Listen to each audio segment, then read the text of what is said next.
Mesdames et Messieurs de la presse nationale et internationale, mes très chers compatriotes, après plusieurs mois d'échanges dans le cadre du dialogue national, comme au cours de plusieurs rencontres en tête-à-tête avec le président de la République, après une analyse lucide et sereine du contexte international, du contexte africain, sous-régional et national, la nécessité nous est clairement apparue de répondre positivement à l'appel du président de la République pour une union de l'ensemble des forces de la nation pour mieux faire face aux défis du moment. D'autres intelligences m'avaient suggéré de choisir un autre chemin, le chemin d'une opposition radicale tentant d'utiliser les interrogations et les inquiétudes légitimes des populations et en particulier de la jeunesse, nées du contexte de crise, pour fragiliser le régime en place et en tirer des gains politiques immédiats. Je respecte leur intelligence et leurs analyses, mais je n'ai pas choisi ce chemin-là. J'ai choisi le chemin d'une implication directe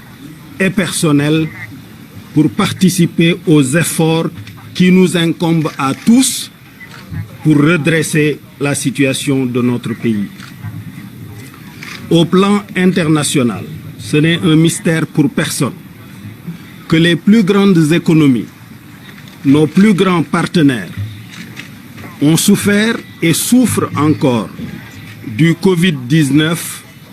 et de son cortège de conséquences économiques et sociales. Aux États-Unis, première puissance mondiale, des milliers, des millions de personnes sont en train de perdre leur emploi et de perdre leur maison faute de pouvoir payer leurs échéances. En Europe, qui accueille l'essentiel de notre diaspora, la situation est identique, une chute drastique de leurs économies. Et d'ailleurs, le premier impact immédiat pour nous, c'est que les transferts de notre diaspora en direction du pays ont également connu une chute considérable. Au point que des transferts inverses du pays vers notre diaspora soient devenus nécessaires. C'est dans un tel contexte où également dans notre sous-région, des conflits et des tensions extrêmement vives déchirent les classes politiques, qu'il nous appartient de rendre grâce au Sénégal qu'au moyen d'une discussion sereine, longue, profonde, dans plusieurs cadres, notre classe politique qui représente 85% de l'électorat soit parvenue à s'entendre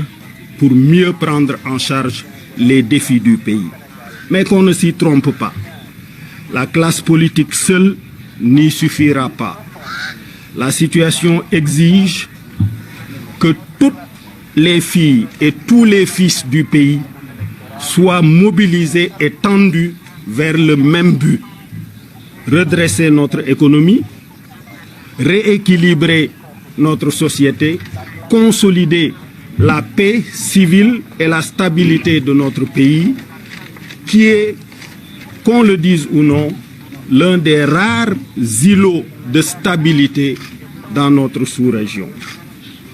Et nous devrons également assumer notre responsabilité en direction de nos autres pays frères pour consolider la stabilité là où des conflits politiques ont déchiré la classe politique. Face à l'ensemble de ces défis, nous avons donc fait le choix responsable de répondre positivement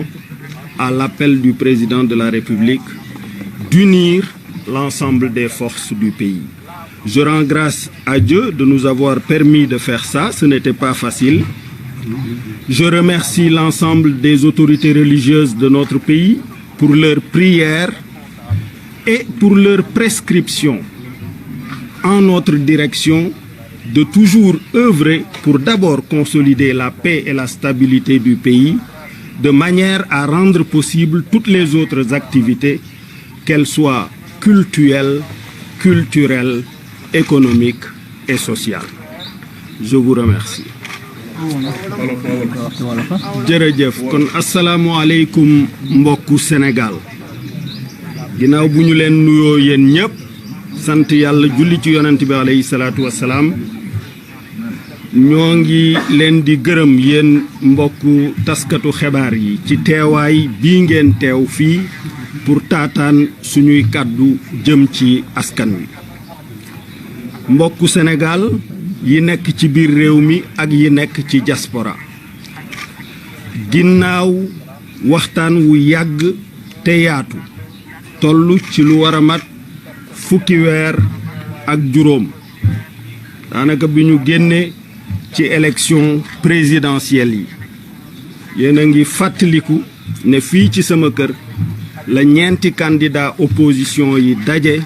wax ne dàq nañu yooyu résultat ndax jaarul yoon ci ginnaaw bi président de la république woote dialogue ne nañu jël mbir yépp waxtaane ko ci suñu biir muy politique bi muy yeneeni mbir ñu tànn ay kilifa ma di leen nuyu di saluer seen patriotisme au passage muy Famara Ibrahima Sagna ak général Niang ñu séq waxtaan bi ñaari école moo amoon ci opposition bi benn bi dafa waxoon ni nañu dem rek ci radicalisme nekk ci mbedd mi jàmmaarloo beneen bi ne nañu nangu waxtaan wi ci ñi nangu waxtaan woowu ci lañu bokk ñun ñu waxtaan ci cadre dialogue national bi waxtaan yi itam séq ko ak président de la république ay yooni yoon ci sutura waxtaane lépp lu ñu war a waxtaane ci réew mi bi loolu jeexee nag bi waxtaan yooyu jeexee ñaari xalaat juddu benn bi am ñu ne ma continuer ci opposition bi di xeex am ñu ni ma li président wax ne tolluwaayu réew mi laaj na mu dajale njaboot bi yépp ku am xalaat ku am man-man indi ko pour ñu redresser suñu réew ndax fi àddina bi tollu loolu dem ca moo gën di farata nga xam ni dugguñu ci politique pour yàq dañoo dugg ci politique pour defar dugguñu ci politique pour toj dañoo dugg ci politique pour tabax loolu moo tax ñu jël suñu responsabilité ñi xalaate neneen seen xalaat respecté naa ko déglu naa ko taataan naa ko dugg na itam ci processus bi nga xam ni ci laa jëlee décision bi ñu jël boo seetloo àddina bi fu ci bari seen économie nërmeelu na ndax mbas mi États-Unis mi nga xam ni ñoo ëpp doole ci wàllu économie ay junniy nit ay millions yi nit ña ngay ñàkk seen liggéey bis bu nekk ñu leen di génne seeni kër ndax mënuñoo fay seen loyer wala mënuñoo fay seeni traite pour kër yi ñu jënd Europe yi itam muy France muy Espagne muy Italie mbas mi songoon na leen songaat na leen mesures yi ñuy jël yokk jafe-jafe économie ba foofa itam économie ba daanu loolu li ñu ci njëkk a yëg mooy suñu njaboot yi nekk foofu daan yónnee fii di dimbalee mënatuñ ko ba lañ daan yónnee wàññeeku na te soxla nañu sax ñun ñu dimbali leen en retour ci Afrique yi itam ngeen gis ne fu ci bari yëf yaa ngay tàkk yëf yaa ngay bax diggante pouvoir ak opposition instabilité ñépp di ko xalaat Sénégal yàlla may ñu waxtaan ci dal ci njekk ci ormalante ba xam li ñu d'accord fas ko teg li ñu d'accordul ñu fas ko teg li nga xam ni jar naa xóotal ñu continuer di ko waxtaane loolu la waxtaan wi jur ci suñu diggante ak président de la République bi loolu amee nag ñii ne ma comme loolu pare na li ngeen d'accord xam nga ko li ngeen d'accordul xam nga ko li nga xam ni da ngeen koy xóotal xam nga ko dellul ber sa yoon nekk ci opposition bi même bu fekkente ne dañu koy renforcer par le fameux statut de l'opposition et de son chef ñi ci des ne ma diggante seetaan ak tàbbal sa loxo comme danga jóg pour defar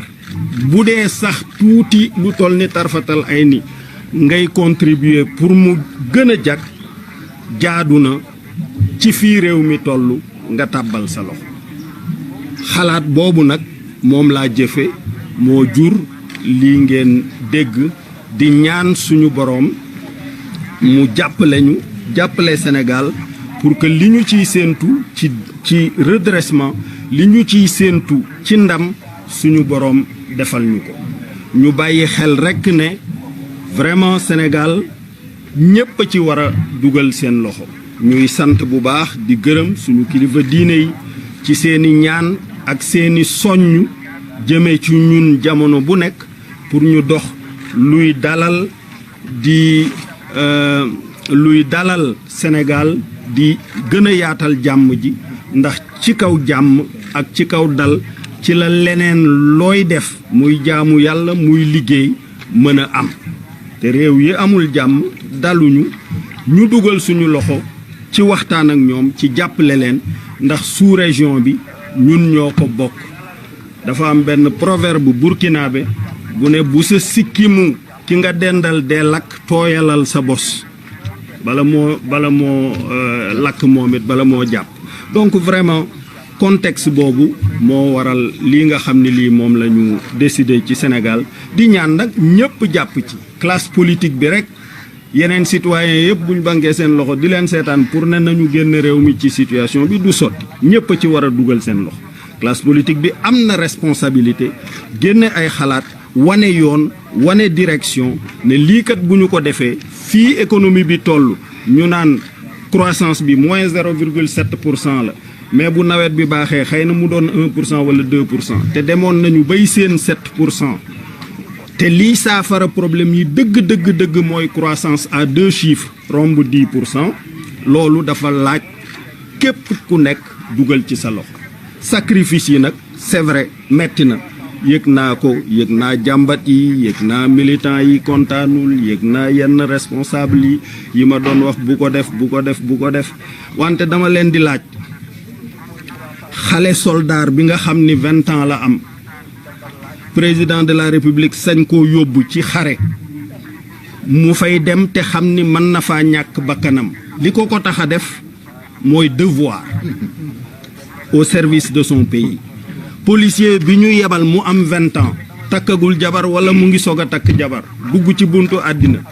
ñu ne ko gang yu dangereux yi ak grand banditisme bi ak drogue bi demal xeex ak ñoom seet fu ñu nekk nga luqar ci leen mu xam ni bu ca demee mën naa ñàkk bakkanam lu ko tax a def devoir vis-à-vis de sa nation waaw ki yàlla jagleel nag mu am capacité nekk leader politique war a sant ñooñu ñu def loolu ñàkk ci seen bakkan moom bu fekkente ne benn risque rek lay jël mooy ñu naan carrière politique am dana nef nii dana xajam dana nangam sëñ bi loolu wax dëgg yàlla yomb naa muñ nag te comme dañ maa tàgge ay tàgge yu bari ci politique te ba léegi may dund jàpp naa ni loolu duma ci bàyyi maa ngi leen di sant di leen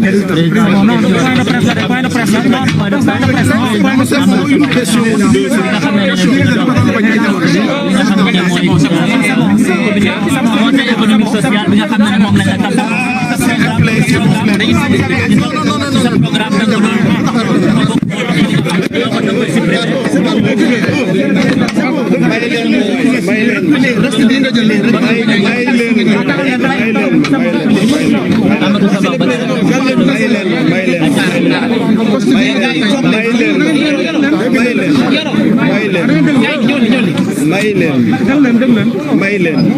leen ma rek may leen ma xew-xew bi c'est vrai gars yi déglu leen waay xew-xew bi c'est vrai mooy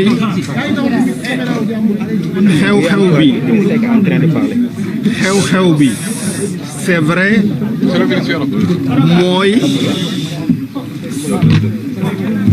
lii nga xam ni moo am di remaniement gouvernement bi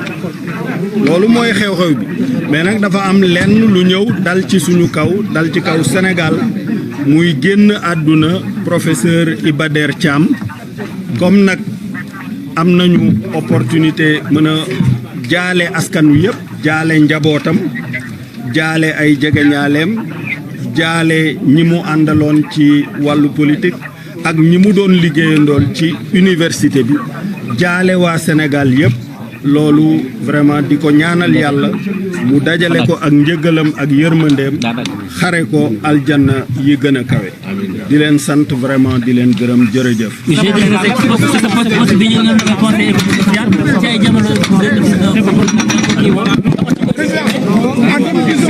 Est-ce que vous pouvez répondre par rapport à cette question?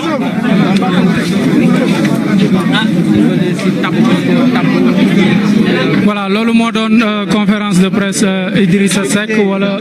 déclaration bu Idrissa Seck mi ngi noonu nee na devoir moo ko boole donc mu dem liggéey ak ki nga xam ne mooy président Macky Sall donte journalistes yi bëggoon nañ poser ay questions amal ay laaj ginnaaw kàddu Idrissa Seck yooyu gis ngeen na mu mujjee déclaration la def rek.